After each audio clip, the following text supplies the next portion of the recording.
Hey guys, Nate here. Hope you are having a fantastic day. Winter break and the end of the semester is just around the corner. So if you're a student, you got that to look forward to, hopefully. Unless you're like my genius friend Corey, who's got a 23 in Spanish class.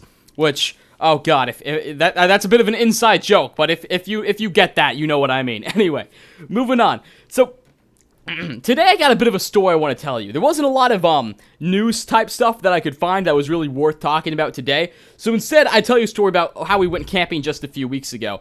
And I wanted to talk about this a little bit before, but I felt like doing it today. So here we go. So about a few weeks ago, me, my dad, my uncle, and his son, so my cousin actually, we all went camping. We've done this before a couple of times, but this was the first time we did it in a really long time, and it was in a completely new place. It was in, I don't want to give the location away exactly, but it was in kind of like a forested area in Texas.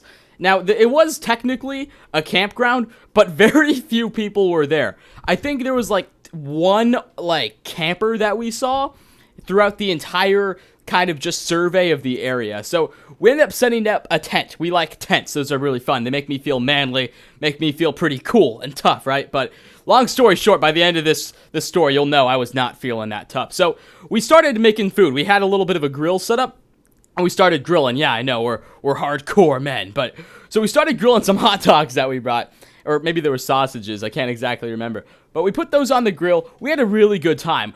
We went fishing for a little while. Didn't catch much. I caught like a bass or two. But here's where the story gets good. So we decide to go to bed, right? As you normally do on a given day. We go to bed. It's probably like 1 or 2 in the morning by now. When we all finally settle in our tents, there was 3 tents. One for my dad, one for my uncle, and one in which me and my cousin were sharing, which was quite big, fortunately. Granted, we were not sharing sleeping bags. Keep that in mind. I want to make that very clear.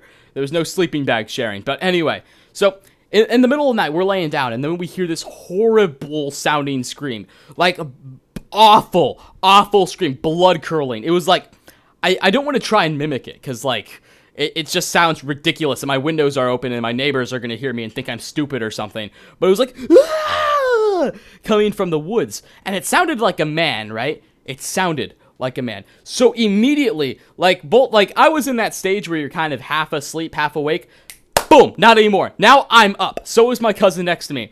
My dad comes out of the tent. My uncle follows shortly after. Everyone's awake and we hear that.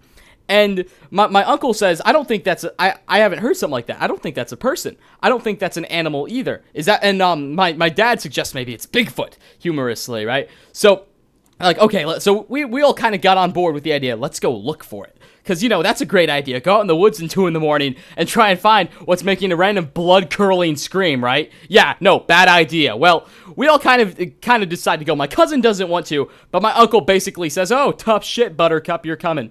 So we all kind of got together. My uncle, he had a rifle. I'm not sure what the name of it was. It was a very standardized, hunting rifle. It was I want to say it was a Daisy brand, so it wasn't exactly something you'd use to shoot at people, mainly just deer and game and what have you. But we go looking for it, and by now, we settled in at about 2 in the morning. By now, it's about 3 or 4 at this point. And the area we're in Texas, it wasn't completely dark. The moon had the area lit up pretty well, so it wasn't exactly like we're venturing into pitch black or anything. But we go out looking for it. And you the scream, it happens once in a while. Every few minutes we'll hear a scream go on again. And then we start hearing this pitter-patter. I'm going to try and mimic it right now. Not sure if you can hear. Followed by a scream, right? We hear the ah! Ah! Right?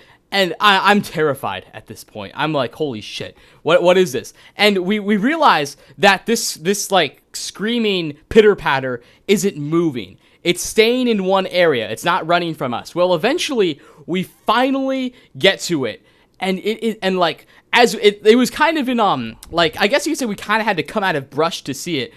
There was a fucking alpaca. Maybe it was a llama. I'm not sure on my, horse, breeds, or I'm not sure what species he's fallen to.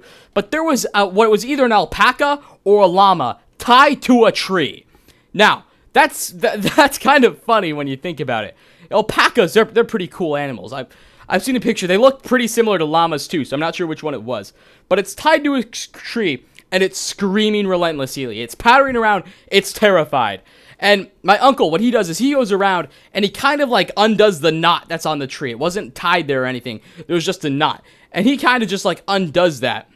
And that probably wasn't a good idea now that I think about it, because like those animals, they kind of spit and stuff like that. Most of us were a good like 12 feet away, but my uncle, he got up really close to do it. And he unties it and the thing just runs off into the woods. It just runs away. This alpaca slash llama, that is, mind you, not native to Texas. Okay, alpacas and llamas, I don't know exactly where they are. I'm not necessarily an alpaca enthusiast. I remember watching a show called Jimmy Neutron when I was really little. Or this kid Carl, he had a fetish for llamas or something like that. And that's basically that's where I get most of my alpaca slash llama information. But anyway, this thing, it just runs off into the woods. And we kind of think, okay, is it gone? And as we walked back to the campsite that we had set up, our little ground, every now and then we could hear the coming from the forest, and that was so creepy. Well, anyway, we all get back in bed and we go to sleep.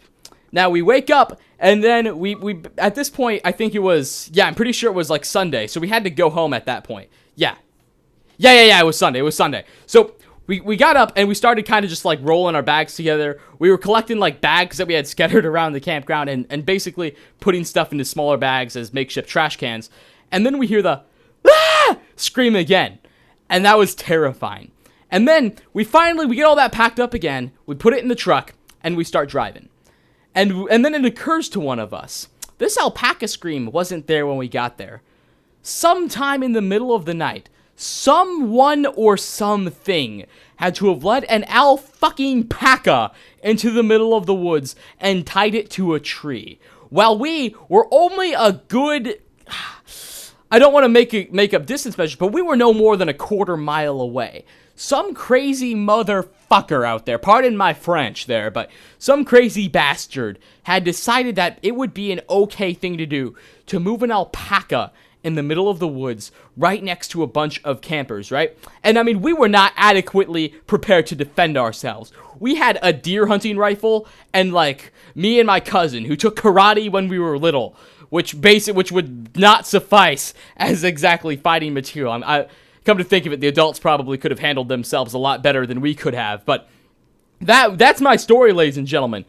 That was pretty scary when I think about it. But anyway, thank you for watching listening to more or less my great alpaca story / llama story. I'm not sure what my thumbnail will be. I'll probably get like one of those images of a llama and it'll say "Como te llamas" on it.